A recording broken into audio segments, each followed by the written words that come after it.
And I remember first hearing that word Vipassana, I just lit up. I went, I want to do that. At that time, many people were traveling overland, like there was a bus going from London to Delhi. Yeah, dream bus, you know. People stoned off their head most of the time, very psychedelically painted, but you could take this bus, and I don't know, it took a month or so to get there. Arrived in India, Wagah, on the border. It was evening, and immediately when I crossed the border, I had this feeling, I'm home. We just kept heading east, and somehow we kept finding ourselves in opportune junctions where it made sense to keep heading east. This was now getting too late in the year to go overland to India, so the next option was maybe a ship out of Kuwait City might take us to Bombay.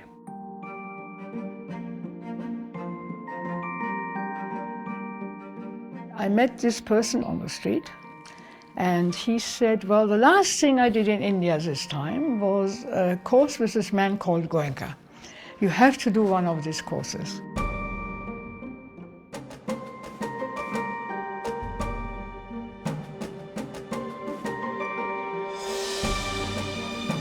We can call them hippie students, but certainly these were people from all over the world, mostly the Western world, who were clearly looking for something. In America at that time was the time of the Vietnam War. So think of all of these young people, these young leftist, liberal, radical young kids who didn't want to have anything to do with the war. And one of the reasons I left the country and went to Israel, and when I got to Israel, they wanted me to join their army. I said I wasn't going to join the American army, I'm certainly not going to join this army, and that's when I left.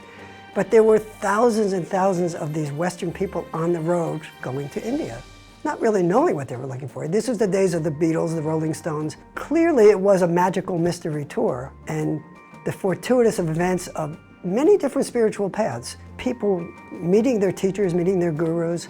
It was an amazing time in India.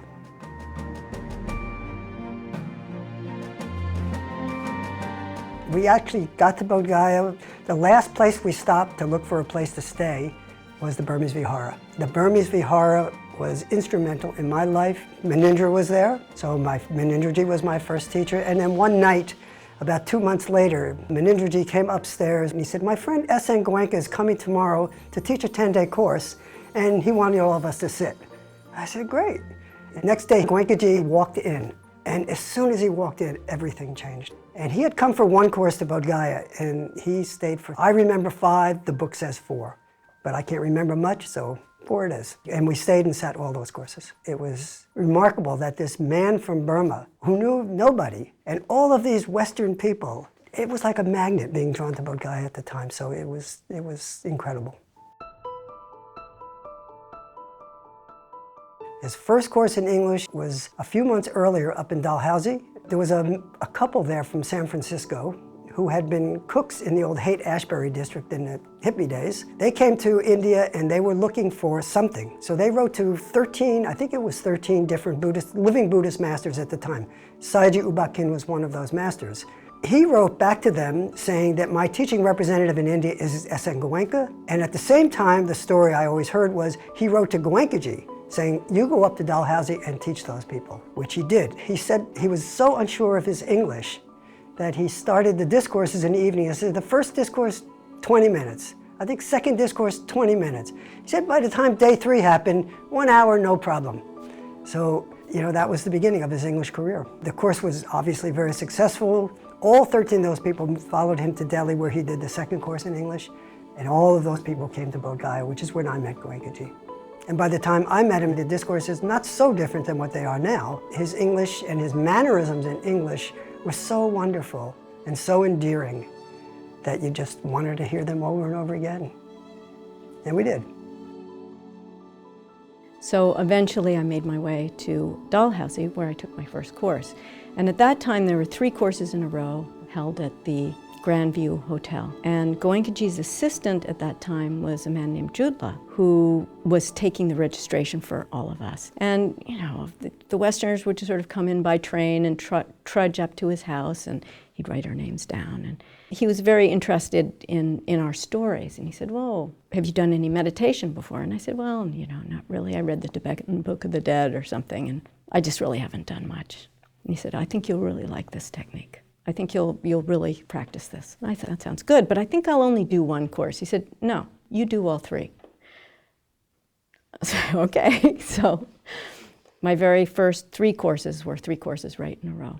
And it was an amazing experience. My question was, how long do you have to sit? She goes, well, you have to sit an hour, and then there's one time you have to sit actually 2 hours. And I'm thinking to myself, ooh, all right, somehow I'll do this. Right?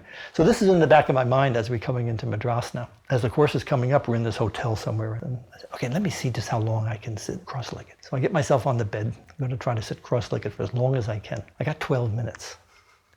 And I dissolved in a great deal of pain from the 12 minutes. So I said, well, okay, I'll just do the best I can. Another thing, a feature in the 10-day courses was that in the evening at 9 o'clock, they served hot milk and 2 cookies for everybody. Now, I was in a big fix because I wanted that milk and those cookies, but I also wanted to listen to Goenkaji's question and answers. So in those days, the seating was a bit fluent. So after the discourse, I would always place myself near the door, and the final sitting is over. Bhavatu Sarvalang, sadhu, sadhu, sadhu. I was out of the door, down the steps, down at the milk pot first, get my milk, get my cookies, wrap it all up, and zip, before half the students were out, I was up again, and right in the front to listen to Goenkaji's answering questions. So the place was a Muslim mosque way out in the countryside. No running water, no electricity. The rooms didn't have flooring, it was just beaten earth. And the roof was just tiles without anything else, so that when I looked up at the roof at night, I could see the stars through it. And I piled whatever clothes I had on top of me. It was a desert, so it was cool. And I thought this was wonderful. I loved it. The course amazed me.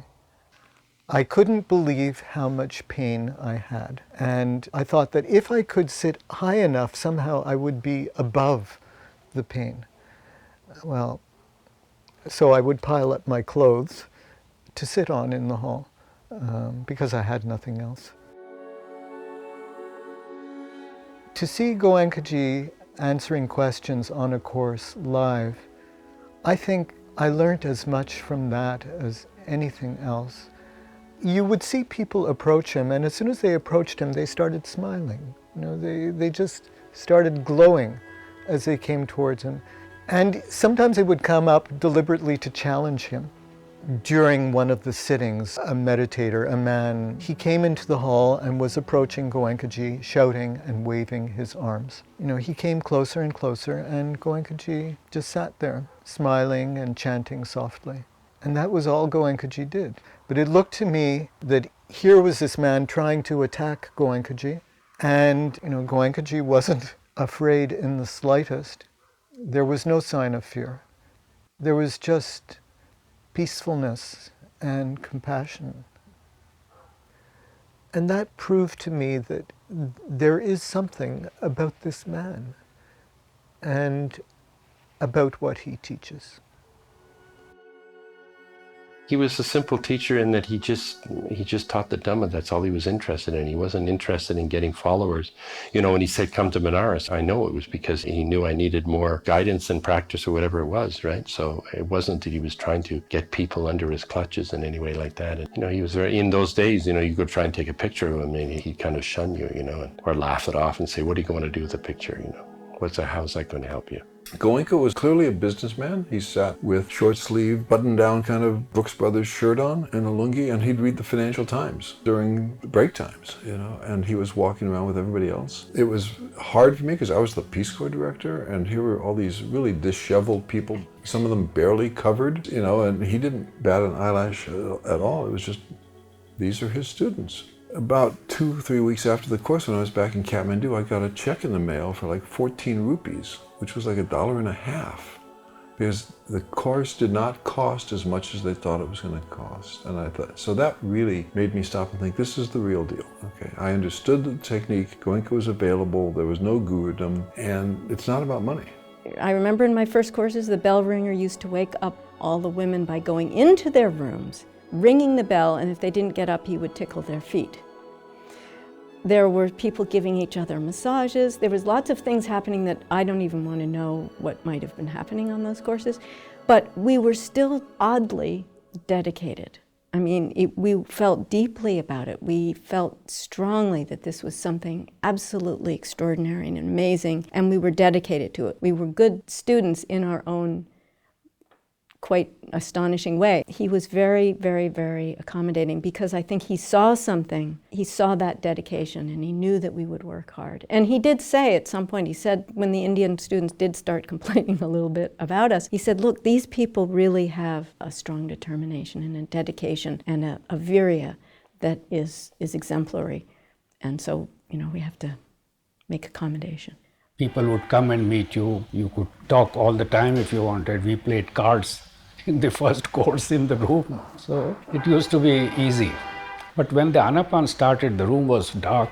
So I thought maybe Goenkaji is going to hypnotize. So I did not repeat the 5 precepts. But then he was so normal and natural that he makes everybody so comfortable.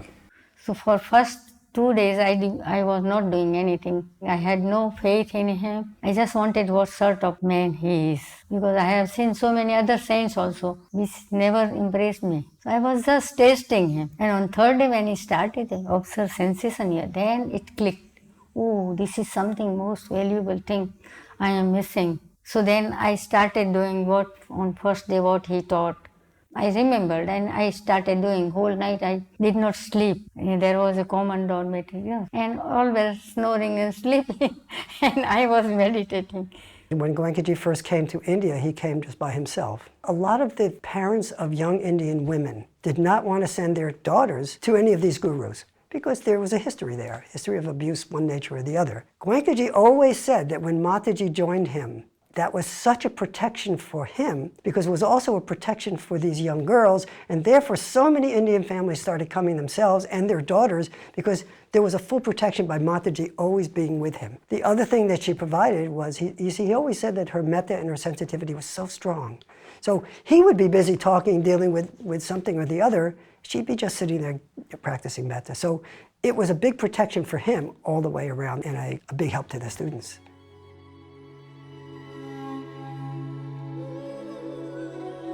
He sort of demonstrated that it's possible. You don't have to be a monk or you don't have to be a recluse of any type. But he continued to encourage people to maintain their jobs, maintain their religious convictions, if you will. He was the example of householding, non-sectarian approach. Of course, he came out of a Hindu tradition, but pretty much anybody could see that you can continue to be an ordinary person having a job and doing ordinary things and still experience a deep spirituality.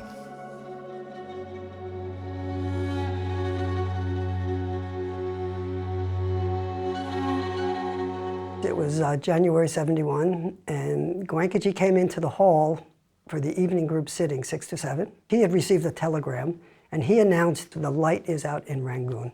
And that was pretty much it that day. But the next day, instead of the normal group sitting from 2:30 to 3:30, he had it, I believe it was maybe 1 to 2 instead. And throughout the entire sitting, Goenkaji talked. And it was very interesting to hear what he said, because he was saying things like, now they're putting the body in the fire, and the fire is consuming the body, and on like this throughout the whole thing. And at the end of the sitting, he said, the body is now fully consumed. And everybody's sitting there saying, well, how do you know that? And I asked him years later what actually had happened. And he said when they put the body in the fire, he felt his own body start burning. And it burned through the entire sitting. And at the end, he felt nothing but a cool breeze of metta. He knew that the body had been completely burned. And he also said that Sayaji's metta for him became much stronger when Sayaji was no longer bounded by the physical body.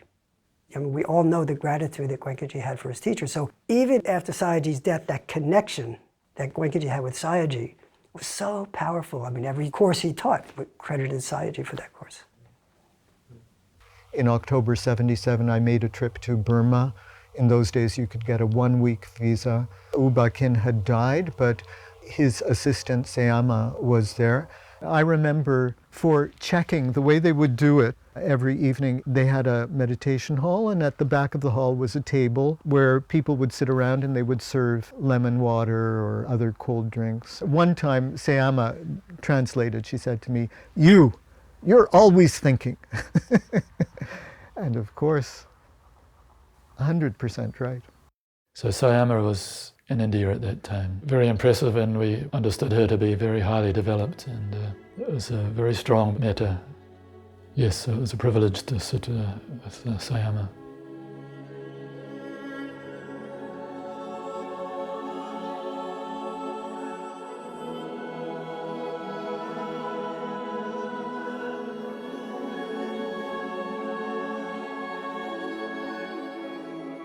How did it happen that this tradition, which obviously started with the Buddha and was maintained by the monks, started in India, went to Burma, but was maintained by small numbers of very serious meditators and scholars both in Burma, how did it come to flower in this unlikely form of householder tradition? I mean, that's the story of the lineage of teachers. We know now what Ledi Sayadaw's role was. We know how he passed it on to Sayataji, who had a very important role in innovating and making it accessible to people who didn't have the kind of time monks have. We know that Uba Khen was the one who then took it and opened it up using his English knowledge and his knowledge of the teachings of the Buddha to householders in a way that would fit into their life and was able to attract more sophisticated, more educated people. What Goenkaji did in India and from India to the rest of the world is just, to me, the most unlikely story. And yet we know it happened because it's still happening today. We still have these centers just crowded with students who are coming to learn this technique and taking it home and practicing it as best they can. It wasn't just Goenkaji who saw the potential in householders, don't forget. The Ledi Sayadaw, starting with him, he saw potential. The entire chain of teachers, the lineage that we've inherited, down to Goenkaji, obviously, were focusing on householders. But the respect for the Sangha was there the entire time because everybody recognized, as I do today, that we wouldn't have what we have. We couldn't have inherited the Buddha's teaching had it not been for the Sangha, who kept maintaining both the scriptural understanding and the practical understanding down through how many generations? At least 100 generations. So how can you not have respect for the Sangha? Problem that arose in Burma was that they were afraid that the Sangha would be lost because the entire fabric of Buddhist culture had been broken during the time of the British colonial empire period. Responding to that threat is what led Ledi Sayadaw in particular to sort of turn his attention elsewhere and bring householders into the practice and into the scriptural study as well.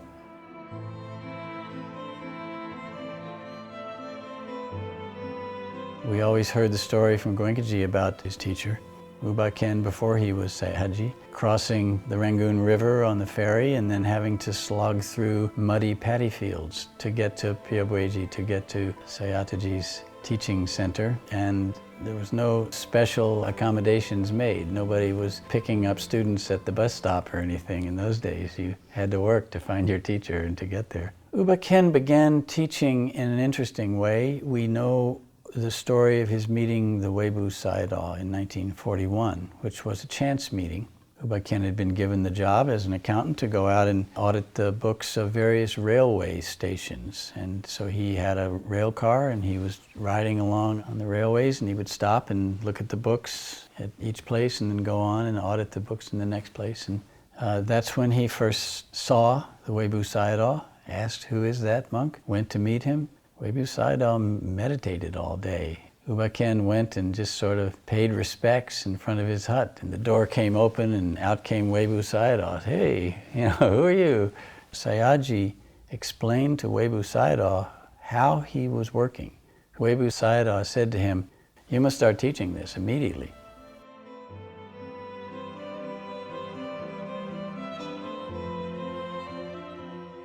Uba Khen had a family.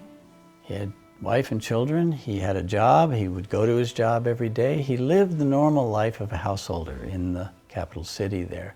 He would go off to work during the day, he would come at night, he would check on the students, how were they doing, and then he would go back to work the next day and so forth. I was asking about U Ba Khin. People said U Ba Khin was a bodhisattva, and what did that mean exactly? This was walking along the beach in Juhu, and he told me, in the experience of meditation, you go deeper and deeper and deeper, and you come up to the gate, and you can peer through the bars of the gate, and you know that beyond the gate is a pool of cool water, and you even feel the coolness, but the gate doesn't open for you. And this happens once, and then it happens repeatedly, and you don't go through that gate.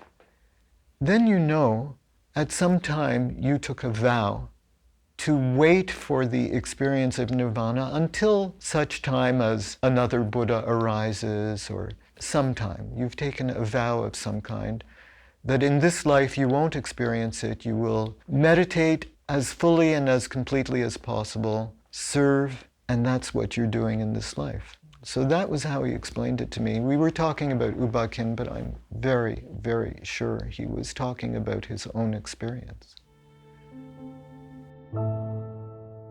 U Ba Khin, it seems clear in retrospect how he was training Goenkaji, even though Goenkaji says he didn't know that was going on. I think it was U Ba Khin's plan for a long time.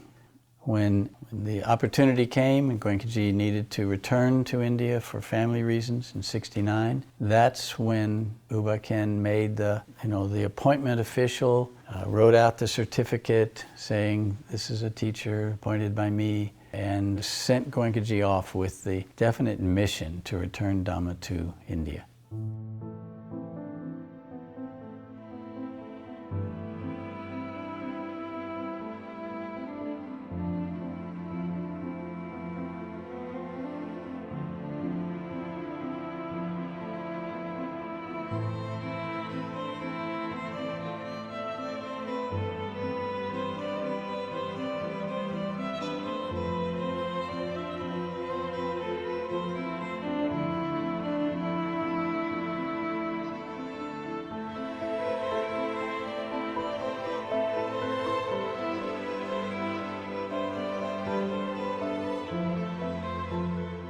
He would have loved to have gone, and the best he could do, given the circumstances, the political circumstances of the time, was to teach Goenkaji as best he could and send Goenkaji off to start teaching. It was also a way of giving Goenkaji some confidence. This was, I think, a surprising idea for Goenkaji. When U Ba Khin appointed him a teacher and sent him to go to India and return the Dhamma, I mean, that's a big, a big weight to put on someone's shoulders. And so by U Ba Khin saying, don't worry, you're not going, I'm going, it meant you have all my support, at least that, and it would have been a confidence boost for him.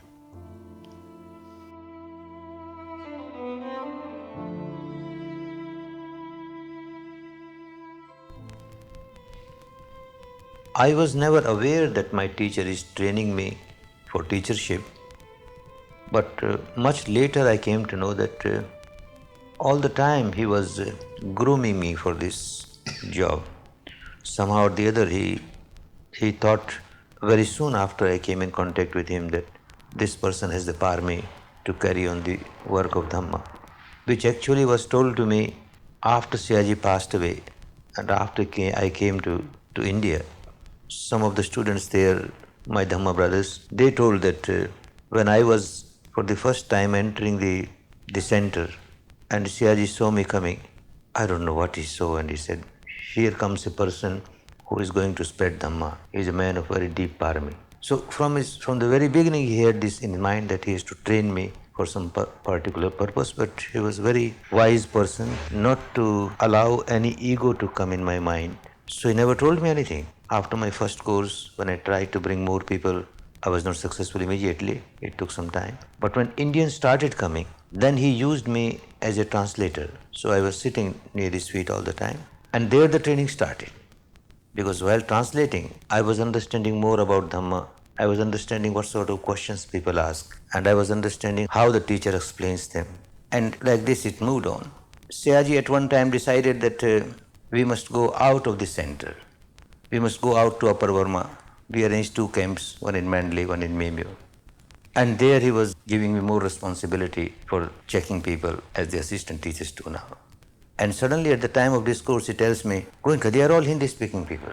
Why I should give a discourse and you translate? You give discourse. But to give a talk in the presence of my teacher, that was very embarrassing. And to give a talk on Dhamma, still more embarrassing. He said, no, don't worry, carry on. And I am speaking and he understands Hindi to some extent. He keeps on directing me. Now we talk about Vishakha. And I change my subject and talk about Vishakha. Now we talk about Anathapindika. And I change my subject. So that was like a guide with me all the time, telling me what I should talk in my discourse, what I should talk in my discourse. Like this for 10 days I learned what important things should go to the students. Of course, later on, I made my own decisions, knowing the background of the Indian students, their culture, their understanding of dharma, their philosophies. So what all things should come there in my talk so that they don't have any more questions or doubts about the teaching. So in the discourse itself, cover it. But the beginning was made by him.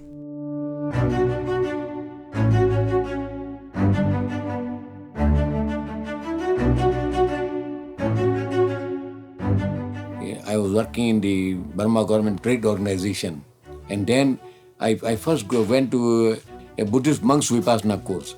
Then one of my Indian friends told me that we should go to Ubakin Center because there we have got an Indian vegetarian kitchen and Goenkaji is involved there. And I was lucky that at that time both Ubakin and Goenkaji were simultaneously my guru. Goenkaji came to give discourses in Hindi to those Indian students who were not well fluent in Burmese. So I could understand both Ubakin's discourses as well as the Hindi discourses by Goenkaji. So I was benefited from both sides. On the last day of our Vipassana course in June 1969, I got a good news or sad news that Goenkaji is very soon going to India. So on one way we are happy that he is going to India. On the other way we were very sad that we will be missing him because we love him so much. We like to be next to him every now and then. And soon after Goenkaji left back to India, one Sunday evening we went to Yamei Road, in Internal Meditation Center. And after meditation, we are sitting just in front of Ubakin and we are listening to his talk. And he started suddenly talking about Goenkaji. He said, now you will see that my disciple Goenkaji has taken back the plant back to India. It belongs to India. If it spread directly from Burma, we will be stealing. It should spread from India. So I am happy that Goenkaji has gone back to India and now you will see that the plant will get planted firmly in India and it will spread from India like anything. And then he predicted, I will not be alive to see. But you will see that pagodas will be built throughout the world. Throughout the world, it will spread.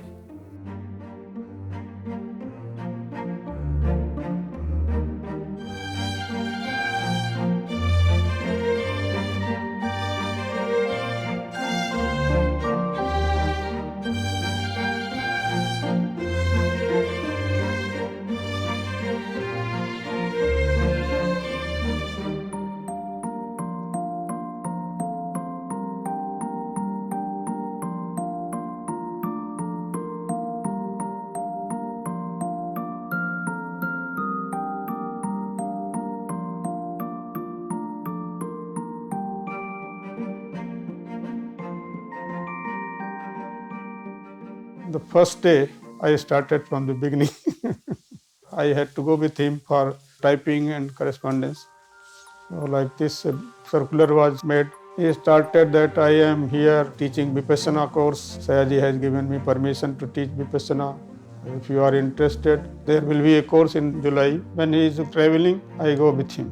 So everything, all this stationery I took with me, Hindi typewriter, portable. He used to train second class, not even first class, because Mataji was not there, just only him and me, going to all over India.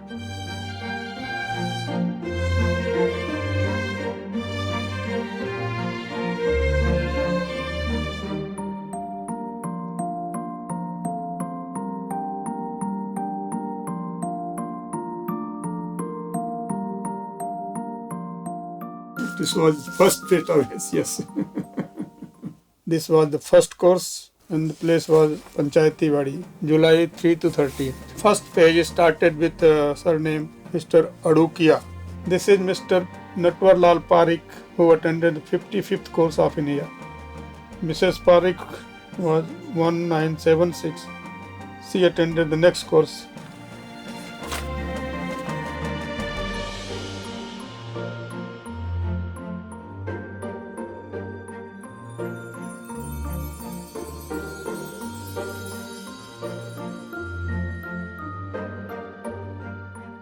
Goenkaji's role in bringing Dhamma out of Burma and to India was a very delicate one, because in fact Buddhism in India is in some quarters quite reviled.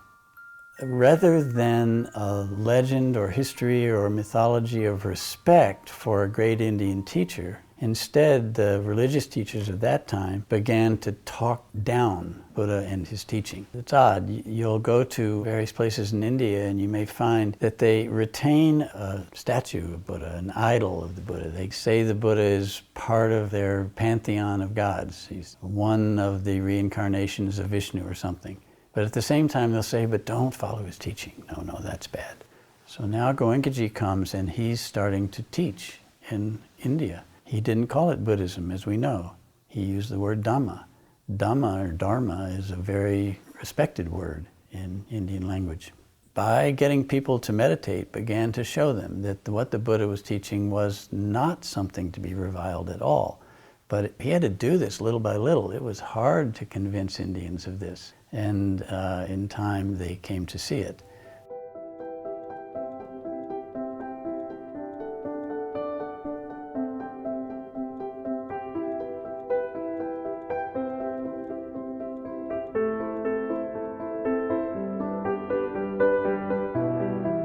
So many times Goenkaji would set up for a course and you find, oh, it's on a very busy street, the train is running right by there, right behind the Dhamma hall, and out there right on the street there are people selling chai, selling bidis, there's almost like a market going on. So this was the constant battle, trying to find a way to teach people when you had way less than ideal conditions. This is one of the reasons that Sayaji encouraged one of the few Indians who were students of Goenkaji's, who came to Burma to meet Sayaji before he died, to go back to Bombay and start an organization, start a trust, and get a center where Goenkaji can really teach. It's only then that the Dhamma will get really well established. So that was Sri Ram Taparia. He went back and he did that. He started the Dhammagiri Trust, and they set about trying to find land and raised the money and bought the land and got the center started.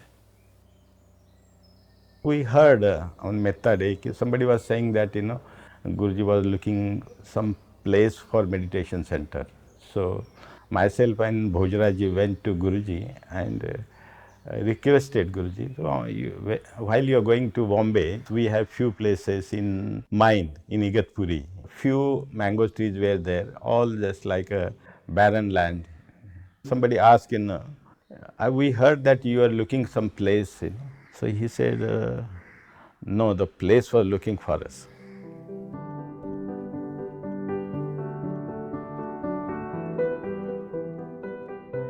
After some years, we came to know that while Guruji was traveling in the train, passing through Igatpuri, many times he was coming out train looking at these waterfalls, beautiful mountains and greenery. And after some time he told that he was thinking that suppose if we had a place like Igatpuri for our center, how wonderful it would be.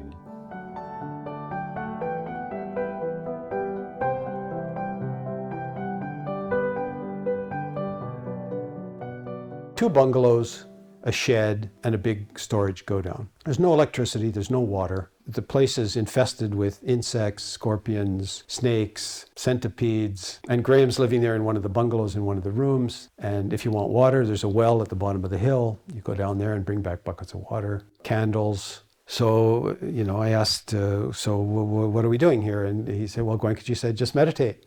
So that's what we're doing, just meditate. But half of our time was consumed in keeping ourselves alive because we have to cook, we have to go down to the village and shop, we have to bring up water. We did the registration, we served in the hall, we supervised the workers, we counted the cement bags and weighed them, how much had been pinched on the way. I mean, you heard a truck at night, you jump up because it's a truck. So either it brings water or it brings cement or it brings something. So it's sort of all around us. And we did a 3-day self-course in the cave. And on our way back from the cave, we saw these huts. As you come through Tingowari Valley, we saw these huts, and the trust was in the process of building the big long accommodation, the bungalows. And so I said, right, it'd be great if we could have some huts like this. So we spoke to the trust, and they agreed. So we made 2 circles of huts. Every villager knows how to make a hut. So why don't we engage some of the local villagers to come, and you just make a mud platform, cover it with rough stone tiles, and put up these wattle walls of reeds, pack them with mud, and put a palm leaf roof on it, and you have accommodation. So I think by the time I had come back that fall, there were 2 circles of these huts. And whenever there was a Metta Day, so many Igatpuri people used to come and visit the Megiri. And they will go around and say, where is your teacher? Where is your guru? You know, they were looking for. And Guruji used to mix with the students that time. He wasn't just sitting in the residence. And he will himself say, oh, here I am, I'm standing. I'm not any different guru, you know. I'm just the family man, you know, just as you are. So, and here is my wife is also with me. I'm not nobody like a long beard and something different. I'm also a human being like you. I'm not different. And he just gives example like as he is. It was really great experience for Igatpuri people also. They never found any Babas or Guru like that. I went to Dhammagiri in the fall of '76. I think I started off in the office. I knew my way around a typewriter keyboard a little bit. Very, very early, he was revising the Code of Discipline. It had existed, I think, from his very early days. He had written it himself, and he wanted to revise it. And because I wasn't afraid to sit at a typewriter, you know, I got involved in doing that. And then there were letters sometimes to do for him. You know, from there it continued.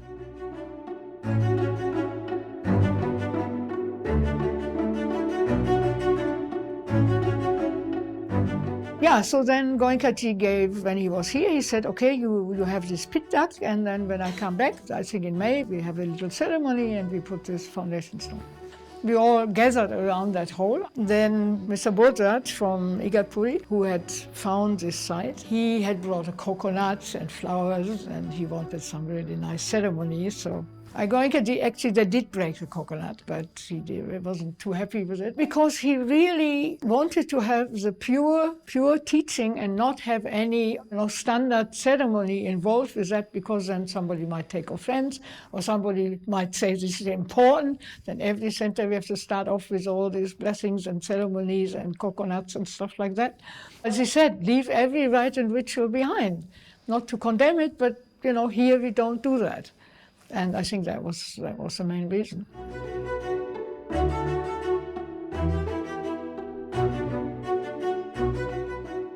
David Young was a meditator from New Zealand who actually served on my first course. And he was charged with starting to build the initial pagoda, which was much smaller than what you see at Dhammagiri now. And so there was a group of Westerners that would work with him, and he was a carpenter, quite a skilled carpenter, and we would all get out there in the relentless sun and work in pretty atrocious conditions. And it was really hot, heavy work, and all the scaffolding was made out of bamboo and string. But we were young, and we loved it. We were having a great time, and it was the Dhamma, and Goenkaji was coming. Those early days at Dhammagiri were really very memorable and very, very special.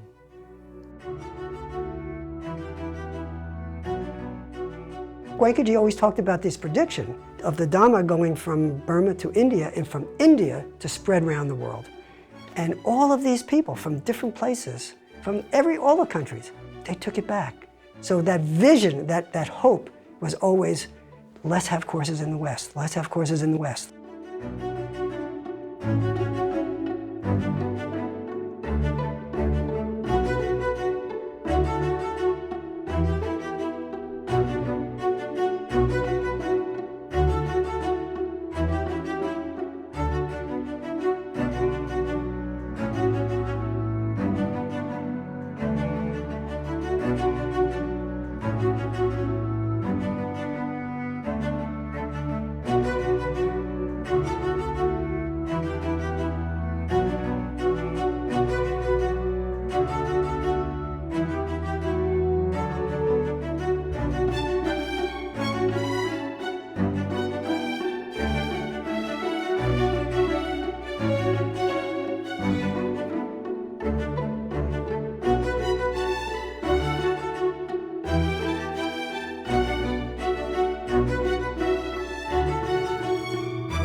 And there were a couple of teachers that sat with Sayaji that started to teach some courses. There was Mr. Hover in California, there was John Coleman in England.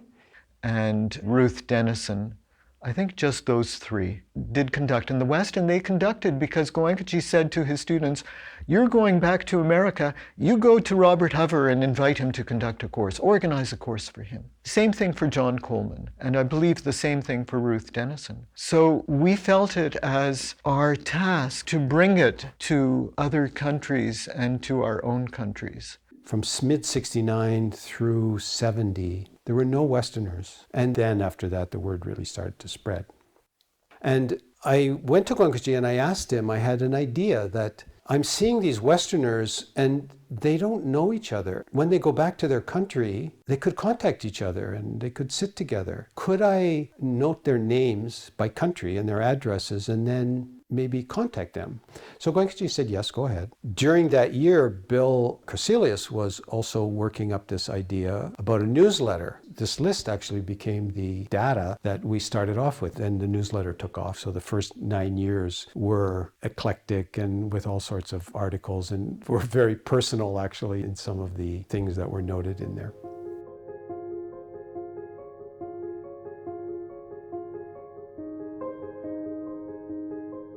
Oak Tree House was a Vipassana community that was got together by some meditators who came back from India. And it was an idyllic, thatched 16th century house. There was 6 acres of landscape garden, and we had an acre of vegetables. And I think anywhere between 15 and 30 people used to live there.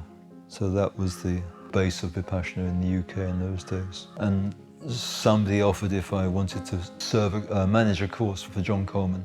I have no idea how many courses we held for John, but it was probably 5 or 6 courses, maybe more.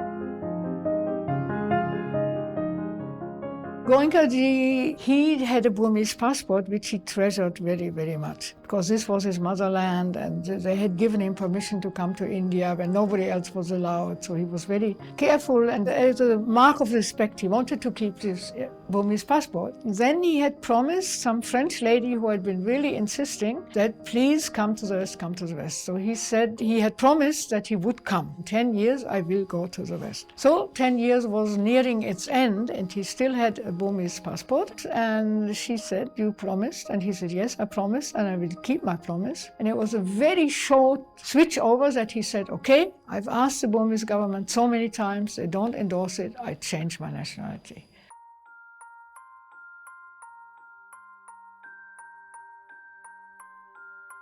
I went with Goenkaji. When Goenkaji first went abroad, 2 in France, then we went to Canada,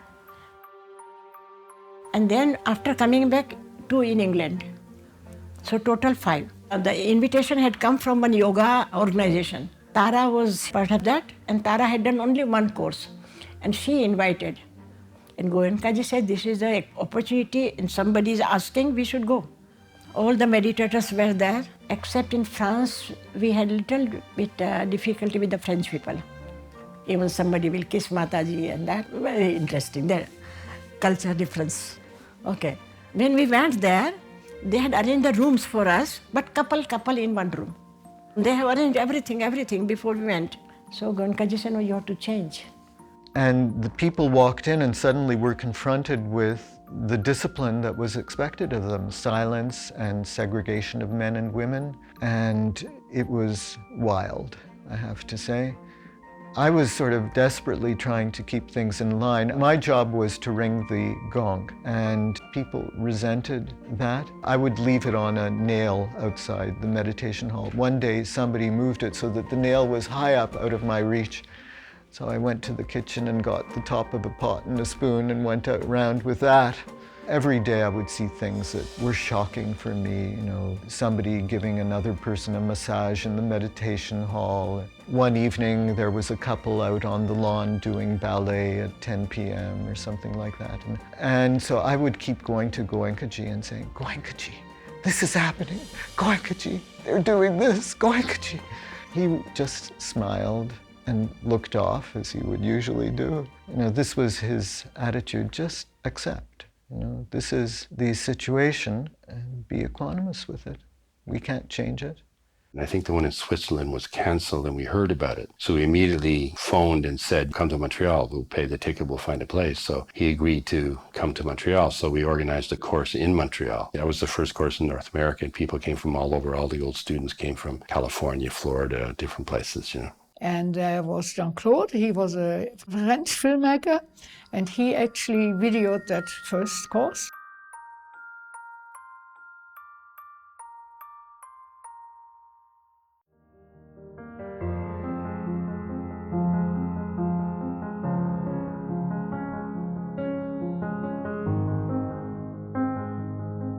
There was a pilgrimage by train to Bodh Gaya and some of the other places associated with the Buddha. And as we were on the train coming to Bodh Gaya, Goenkaji called me into his compartment and he said, Bill, I'd like you to be an assistant teacher. And my response was, oh, certainly, Guruji. I've often regretted those words.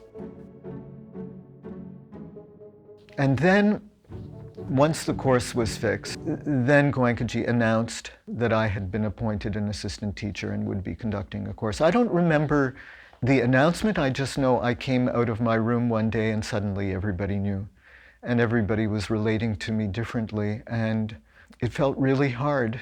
I felt really exposed. I felt people immediately looked at me, thought of me in a different way, and had expectations of my meeting a certain standard that, you know, I still inside felt quite a beginner. At the end of that pilgrimage, after going to all the places, Bill Hart was left with the job of conducting the first assistant teacher-led course in Bodh Gaya. And I remember seeing that Bill had almost nothing to conduct that course with. And it just impressed me about how difficult that would be to represent my teacher and try to conduct a course like he did. So on the way back to Bombay, I talked to Goenkaji several times and asked him, what about letting me record these courses next summer when you come to the States? And at first he said, no, let's don't do that. That'll disturb everybody. And the students will get all bad results as of it. And I kept saying, well, no, I'll be like a little mouse and I'll set the camera really low and it won't distract anybody. And he finally said yes. So I arranged all the equipment, went to the camp area in Northern California, and we recorded that course, both in audio and video. And that was the beginning. And after that, I went back to India every winter and carried equipment, recorded there all winter, followed him around all summer when he was in the States and recorded in English and so forth, and began the process of preparing tapes so that the assistant teachers could conduct the courses just as he did.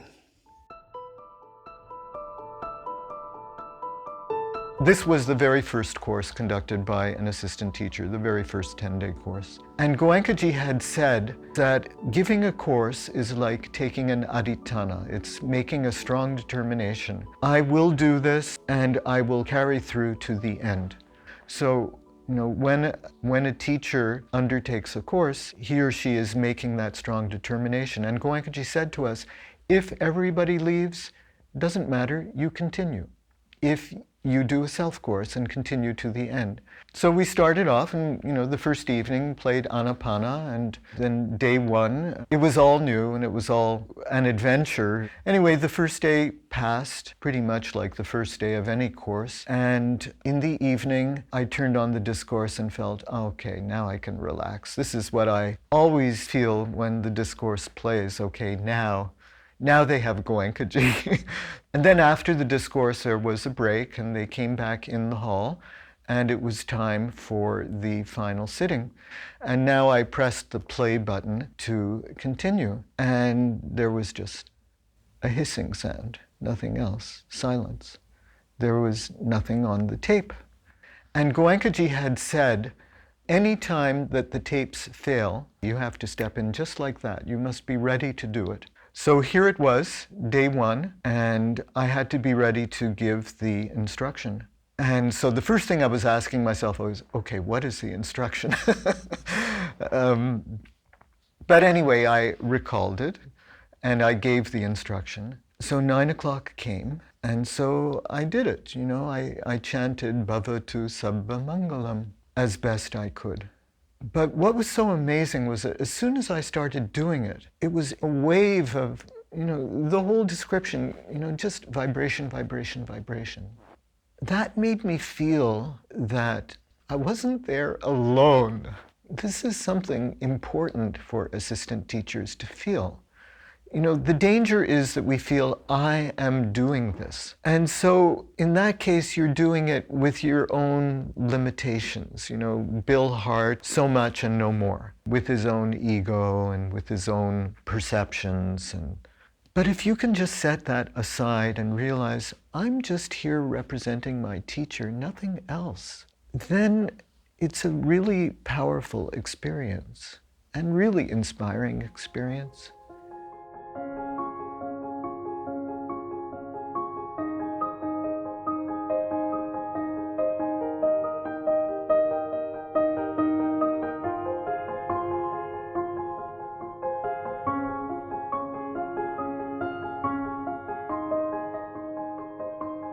Goenkaji called us in and said, I'd like you to serve as ATs. And both of us said, look, we're just not, you know, with all respect, we're not, you know, because we're looking at Goenkaji, who's a Dharma teacher, he's a real Dharma teacher, who are we? You know, we're just, gosh, you know, we manage courses, and he said, well, how can you repay your debt to your teacher? So you can't argue with Goenkaji. So we said, all right, so we started conducting courses. At the beginning, Goenkaji wanted ATs to start giving instructions to lead into giving discourses. He wanted the tradition to continue in that way. And so on some of the early courses, we did give instructions, not as well as Goenkaji by any means, but what he started seeing was that variations were creeping in. And I think it was one of the best things he ever did to say, look, we're just going to use the tapes. That's the resource now that people come back to, because everybody's got their own slight interpretation, a slight different emphasis. So even though there was quite a bit of criticism, people say, well, ATs are just pushing buttons, what are they doing? I don't mind. I'd rather people get the Dharma, get it clearly in the skillful way that Goenkaji presents it. So, yeah.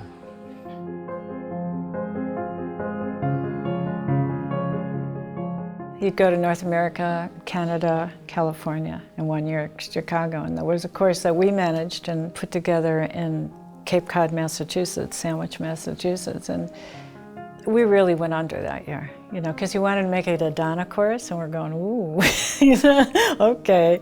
And people didn't get the idea of Dana at that stage. So we were a little short of money. And he said, you know, it's time. It's time to look for a center. He said, I have time. Let's do something. Let's go look for a center. We drove around to a lot of places. Some of them he wouldn't get out of the car. And we just kept showing him places. So finally we showed him this place. I had my daughter in the car, who was 3 years old at the time. So we pulled up to this place and she jumped out first. She said, oh, let's buy this place. It has a swimming pool, which is what we filled in there. So Goenkaji started walking around, and we walked up to where the pagoda is, and he said, oh, this is a good place for a pagoda. He said, this is a really good place, so let's try to put an offer in on it. We put an offer in, and we bought it. So this was the first center outside of India that there were courses on. This is June, and by August we had a center. That's how quickly it happened. And that's when Damodar started.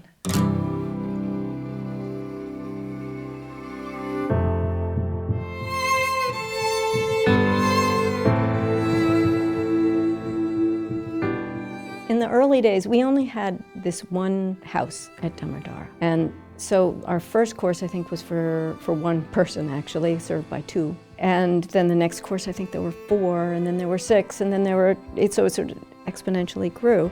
When we started in India, we were cheek by jowl. We were sleeping right next to each other. And so we continued that tradition at Damodara. And we had the rooms filled with mattresses, people sleeping right next to each other. And it didn't seem weird then. It was perfectly okay to do that.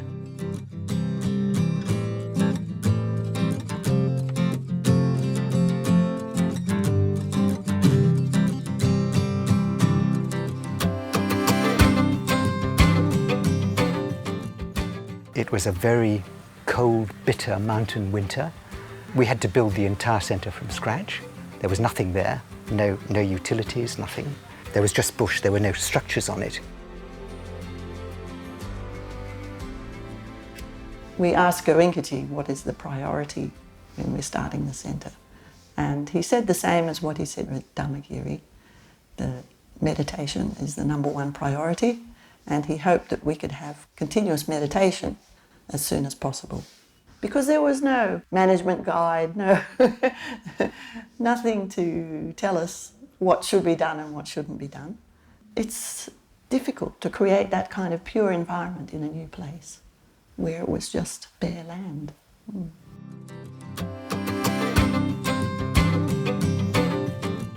Even today, it's hard to understand it, but it is growing, and it will grow a lot more, I'm sure. But I do remember Goenkaji in his first discourses always saying that Dhamma will go to every village. We'll have centers in all the villages, throughout the world, every town throughout the world. And I did not say it wasn't going to happen, but I hadn't, obviously Goenkaji could see something happening that I did not. I just said, well, we'll see. When the internet came along, I knew that that was going to explode the entire ability to spread the word to people. In about 96, I started the first Dhamma.org website. Kind of taught myself HTML programming and took our basic materials and converted them to a web-based material and put them up. As things have progressed along, it's kind of grown into a much more sophisticated thing. We get hundreds of thousands of hits a day. Almost all of our registrations are done via the internet, but the internet just opened the door to a global communication and contact with people making available our courses, and it's happened. So I was sitting this course, and after the course I was in a tent, and Bill Crecilius came in, who I didn't know from Hot Rock at that time. Bill sticks his head in the tent and he says, "Are you Harry Snyder?" "Yeah, I'm Harry Snyder." "Are you an attorney?" "Yeah, I'm an attorney." "Well, we're talking about forming a trust. Would you be willing to come and talk with Goenka about this?" I said, "Okay, that's what I do." And then I would get calls from him. "Well, Harry, there's going to be the 2000 Millennium World Summit in New York at the United Nations, and we think Goenka's invited. Take care of it." Okay. So I had a contact at the Interfaith Center in New York. Who was a good friend who was actually a Goenka meditator as well. So we're at the United Nations, and it's this long morning and afternoon before Goenka's going to wrap up this discussion on conversions. And almost all of the speakers were saying, "Please stop this conversion. This is ruining our culture. It's not just about religion. It's about people being confused and people fighting with each other. Please leave off the conversion." So then Goenkaji gets up and he talks. So much has been said about conversion, for conversion and against conversion. I am for conversion. I'm not against conversion. But conversion not from one organized religion to another organized religion. No. Conversion from misery to happiness.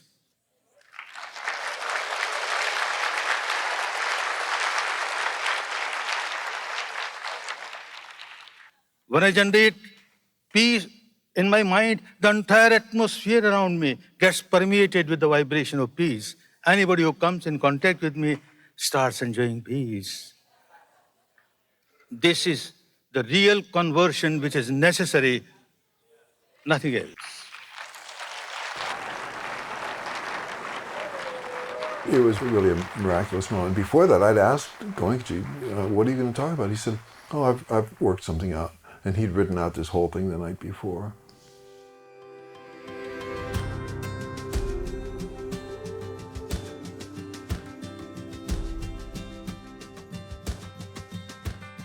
To say that Vipassana has become the basis of the life is an understatement. It has to become the whole life. And Goenkaji has provided us with that example. Now, here's a man who went from quite angry businessman to somebody who changed the arc of hundreds of thousands, maybe millions of lives, because he's given something so simple, so tangible that people can do for themselves. He was a great man. So I'm fortunate, I feel really happy to have met him, knowing that it's still a really long path.